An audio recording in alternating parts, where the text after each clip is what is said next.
എടാ നീയായിരുന്നാ? ഞാൻ തന്നെ വിചാരിച്ചു മുക്കമ്പോരൊക്കെ ബാത്റൂമില്.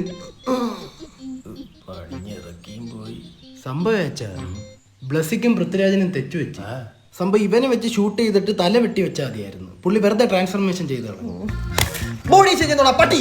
അയ്യോ, ബോഡി ഉള്ളവർക്കേ ഷെയ്മാവേണ്ട കാര്യമുള്ളൂ. നീ ആത്മാവല്ലേ?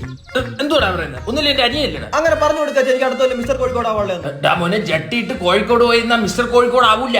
അച്ഛാ, നീ +2 കഴിഞ്ഞില്ലേ? ഇനി എന്തോ എന്റെ പ്ലാൻ? എനിക്ക് അർണോൾഡ് ആവണം. ആദ്യം നീ ആരോ റൂട്ട് കഴിച്ചൊന്ന് വളരടാ.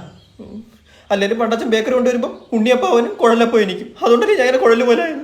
ഈ ചണം കെട്ടിയവനെ എന്തോത്തിന് വിടും ഞാൻ.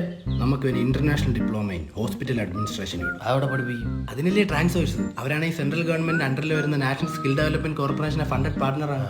അവിടുത്തെ 10,000-ഓളം സ്റ്റുഡൻസിനെ കഴിഞ്ഞ 14 വർഷത്തെ അവർ വഴി പ്ലേസ്മെന്റ് കിട്ടിയേക്കുന്നത്. അവിടെ ജിമ്മുണ്ടോ? ജാമുണ്ട്, പടാ. നീ പറ. പിന്നെ ട്രെയിനിങ്ങിനോടൊപ്പം ഇന്റേൺഷിപ്പ്, ഇൻഡസ്ട്രി സ്കില്ലിംഗ് പ്രോഗ്രാമിംഗ് കൊടുക്കും.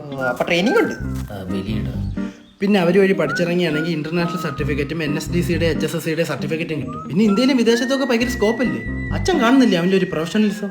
എനിക്ക് ആ ശരീരത്ത് കുറെ ഞരമ്പേ കാണാൻ പറ്റുന്നുള്ളൂ. Body shaming parents.